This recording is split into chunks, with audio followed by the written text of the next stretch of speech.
Hi, everyone.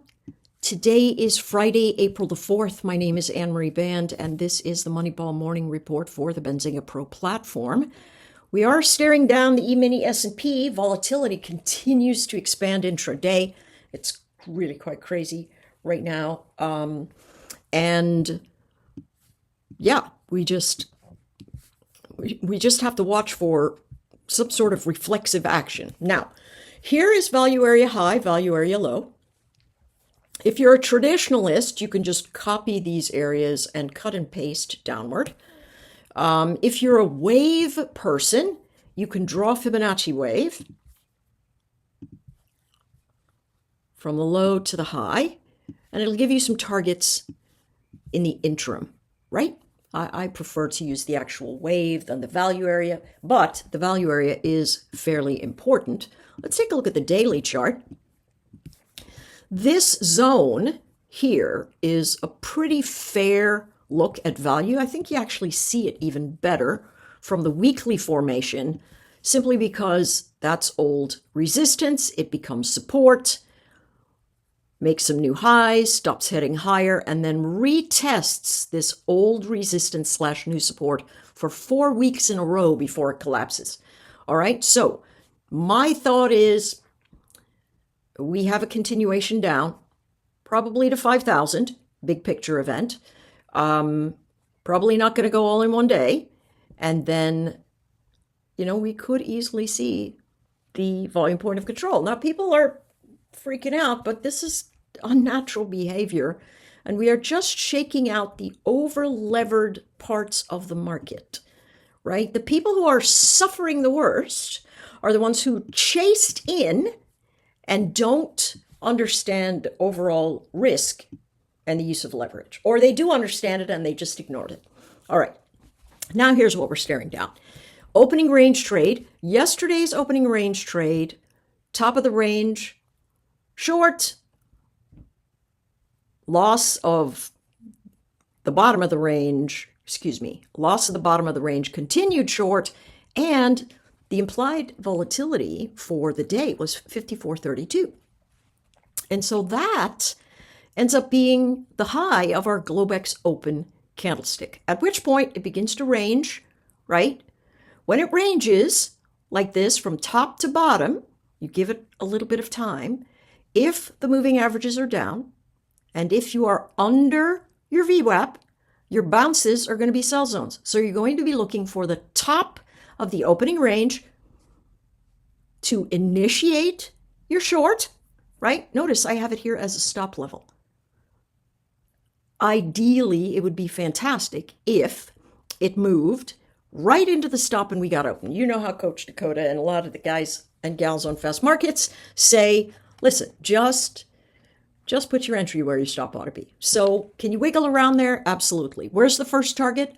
Bottom of the Globex low. Okay, next, it just continues down. So here we are in a bit of a danger zone. Now, there is a very key line at 52.08, and we bounce just in front of it.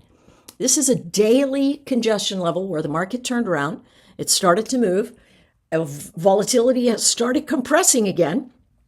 So this is the reason this area is dangerous to trade in. One, we have no established area of support. We're in the middle of a massive drawdown into our deeper levels, and we're right in front of news. So what could you use? Listen, at the end of the day, your lowest risk shorts are going to be up here with your stop level just above this high area, this wick. What's that high? 54.35. Let's move it. Right? So you can see, oh my, that's 58 points of risk. What do I need to do? Wait for it to get in there and then make sure that your moving averages are conferring with you, right? Else you're going to trade level to level.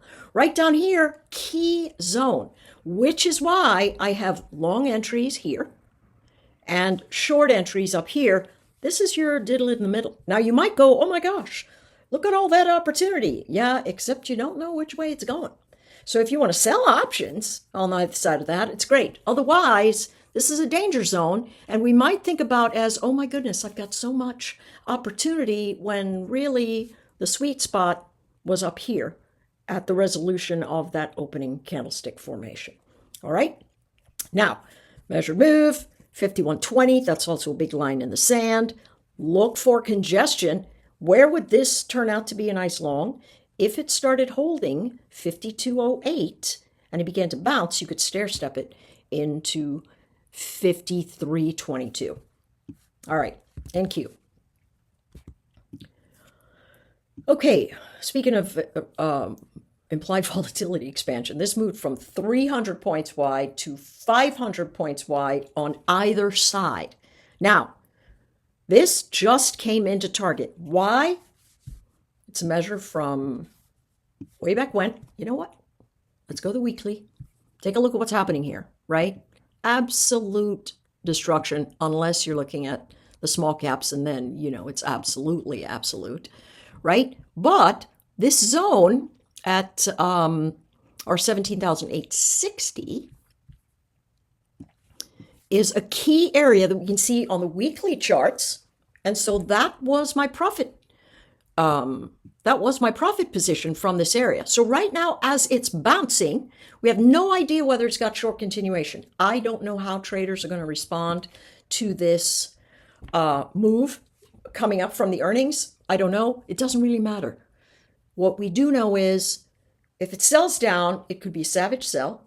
17,440 is the low. But if it begins to hold 17,860 and chops around there, we could see ourselves a little bit of a bounce, right? Every bounce has been sold. The short, the ideal sweet spot short, opened up here at the loss of the Globex low, Globex 1 hour opening low, with the stop at the top of the formation, right? The 1 hour high. Following the moving averages, everything's down. Could they have a reversion to the mean? Absolutely. Could they stop dead in their tracks and move down? Absolutely. All we know is that the ideal trade set up right here, and it's come completely into profit. So what's next? Well, you could wait for the breach into 18,330, see if the moving average is there.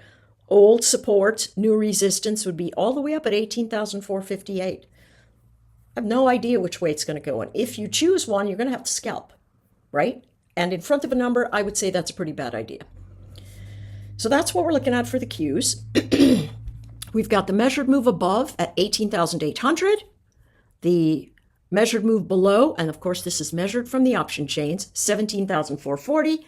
It is important to note that yesterday, the Qs blew out of their implied volatility range by a lot. So it's telling me that traders are not pricing in the moves properly inside of, and that we just had a volatility crush again. Somebody is moving in the chains really dramatically this morning. I mean, really dramatically. So this is very interesting. We'll see what shows. Okay. If you're looking at this edge, is 18,130 an important line in the sand? Yes, it is. If you want to take a short there at the new level, you've got yourself another walk down. Your stop, legitimately, your stop should stop at above this wick, because if it gets above this wick, then it's going to retrace half of this candle. And half the candle is about that 18,300 level. So why in the world would you expose yourself that much risk? If it's not holding below your candlestick formation and it doesn't break down below the low of the current, the close of that candle 2 spots over, you don't have any business being in a short. Okay? So ideally, failed resistance, 18,579, walk down to 18,330, then 18,130, then 17,860. I don't have any idea what the traders are going to do, but I will wait for them to come into known areas and then watch their behavior. That is the big takeaway. There's no edge here, right? There really isn't. Let's look at how the YM is behaving, right? My thought is it comes down to that measured move at around 38,000. That's the 70-day measured move. It does look like it's doing that. Any bounces into 40,000 should open up a short. If we take a look at the 1 hour chart and see how we trade, listen, shorting action, I think, it initiates pre-market, of course, at the loss of the low of this candlestick, the Globex open, the first hour of trading, pre-market. It's at 6 p.m. Eastern. That's where I think the short is. Now, the risk is well above that, so not bad to try and let it get as close to that risk number before you take the short. Okay? This, showing an entry position, this is for the second round. That's assuming the bounce above 39,760 holds here in the YM. If it doesn't, we're stair-stepping down. It already broke through the profit target of 39,308. Volatility is expanding. So now this was yesterday's implied volatility edge, 77 days out.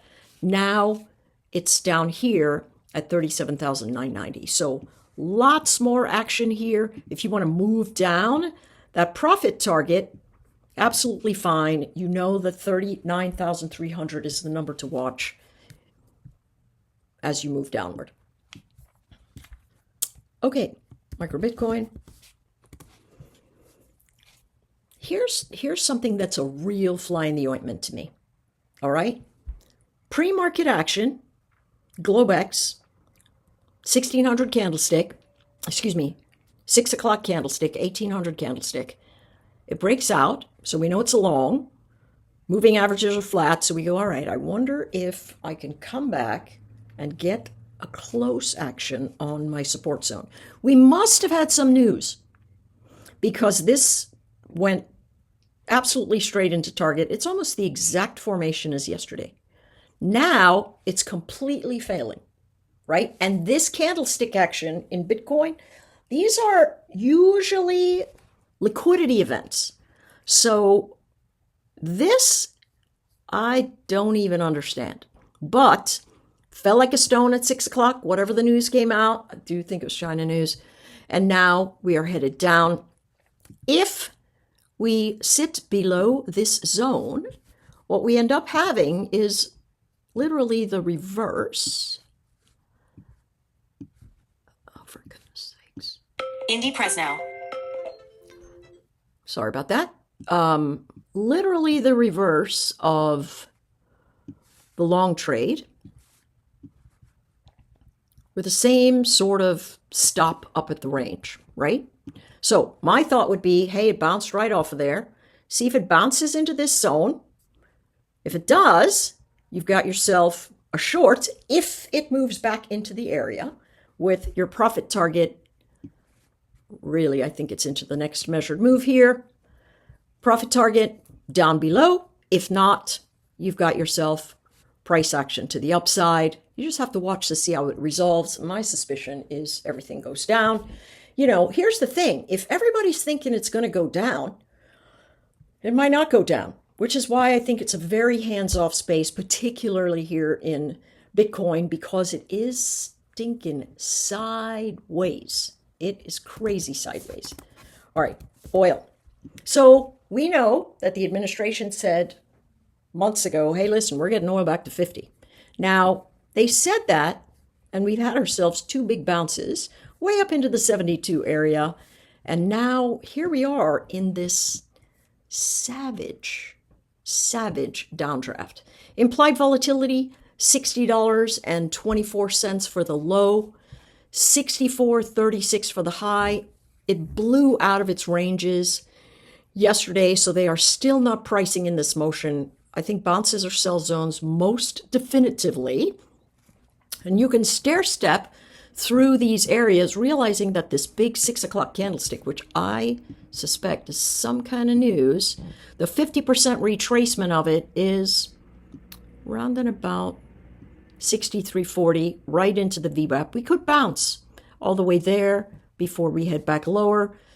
Peter Brandt said that we could have 40 in oil before we knew it. But that is really going to put pressure on the producers. I mean, really. So This profit target, 61.12, 61.15. So the short is done for now. Here's what you have to do. Bounce into 62.60 and then fail 62. Or you could fail 62.20 and then have 62.60-ish as your stop. I don't like this zone at all. I like getting things up from way up here. See the breakdown from this formation?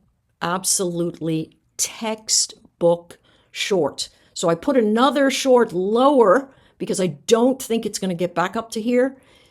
If we said, all right, let old support be new resistance, this risk, super wide. So if it breaks through this area, get out of the trade and wait for it to get to the top of the range. Okay? All right. Let's go to gold. Oops, not that one. Very sideways. You know, my thought is this thing is pulling back. Implied volatility, 3,085 on the downside, 3,062 on the upside. Looks very messy, right? Very, very, very messy. But the deeper dips are buys and the bigger spikes are sells. Look at this. It's a megaphone pattern. So if you were staring down a potential sell zone, it would not be until, I think, you know, up here near 31,040, which is where the expected measured move starts to get close, right? And that's what I would do. This is an inside candlestick on the day. And so I would simply wait. I would wait there until it either gets to the bottom or gives you a reflexive bounce that you can take it short. Very, very big cross current. Let's go to SPY. Let's go to the weekly. All right. Have a gander at this. Measured move. It's down at the bottom, right? Some of us, we took a butterfly together, the 540, 530, 520, and certainly, you know, that just has April's expiry. So it's getting to be a place where you might want to take some profit, or, you know, if it fails, you might want to put on a bigger position. All right, so here we are. What are we looking at?